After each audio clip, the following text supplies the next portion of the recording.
May 7th, 2026. This is our way of handling the day's Democracy Now! Stories. We do not just repeat headlines. We keep the few facts that actually carry the story, then pull out the deeper lesson about power, institutions, and daily life. Story 1. Iran is now collecting toll revenue from ships moving through the Strait of Hormuz, while the United States keeps trying to choke Iranian trade through its blockade. The White House says the blockade is strangling Iran's economy. Iran is trying to turn the choke point itself into leverage and income. The deeper lesson is that once a trade route becomes a battlefield, it stops being neutral infrastructure. It becomes a tax system, a weapon, and a bargaining table at the same time. People feel that shift through fuel, shipping, insurance, and timing. Story 2. The Senate again refused to restrain Trump's war powers over Iran. That matters because institutions reveal themselves most clearly, not by what they say, but by what they repeatedly refuse to interrupt. The deeper truth is that constitutional limits can remain on paper while becoming irrelevant in practice.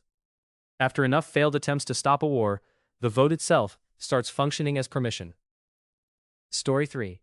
The sudden firing of Navy Secretary John Phelan fits the same pattern. He was reportedly pushed out after tension with Pete Hegseth, in part because he was not moving fast enough on Trump's push for a larger naval buildup, even while the Navy is already enforcing the blockade. The deeper lesson is that when political leadership values speed more than judgment, personnel become part of the weapon system. The point shifts from competence to obedience. Story 4. Lebanon's ceasefire is still showing what it really is.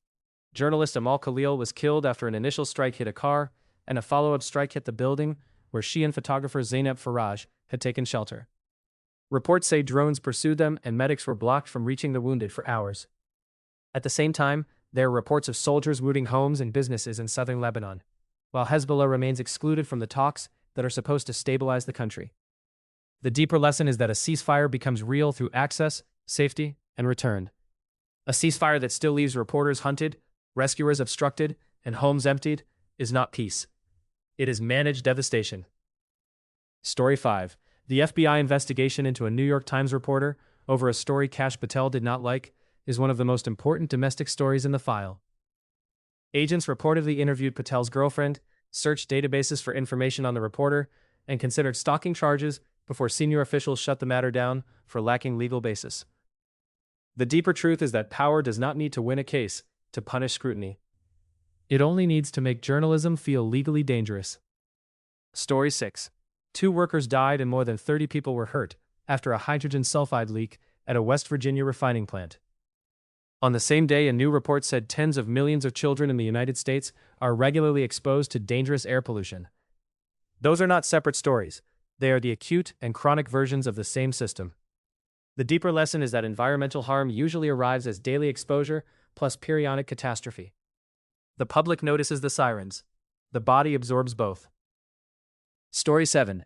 Houston reversed limits on police cooperation with ICE after Governor Greg Abbott threatened to strip more than $100 million in public safety grants. That is one of the clearest examples of how coercion works inside federalism.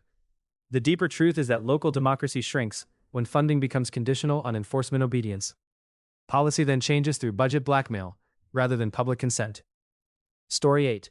The ruling allowing the 10 Commandments in every public school classroom is more than a religion story. It is a state identity story. Public institutions are being used to make one moral language feel official, ambient, and normal. The deeper lesson is that symbolic capture often comes first. Put the commandment on the wall, build the new common sense around it later. Story 9. Pope Leo's trip through Africa may be the sharpest moral counterpoint in the whole file. He tied armed conflict directly to the colonization of oil and mineral wealth, and criticized corruption, inequality, and foreign exploitation. The deeper lesson is that many wars that present themselves as ethnic, religious, or security-driven are also extraction struggles in disguise. If you want to understand where violence keeps coming from, follow the minerals, the pipelines, and the export routes. Story 10. The arrest of New York City Council member Chiose at a Brooklyn eviction protest matters because deed theft is one of the quietest forms of displacement. A home can change hands through fraud, escalating land values, and legal process long before most people recognize the violence inside it. The deeper truth is that dispossession often arrives administratively. People imagine domination as bulldozers and riot shields. Very often it begins as paperwork. The through line to there is simple. Systems under stress do not just become harsher, they become more openly transactional.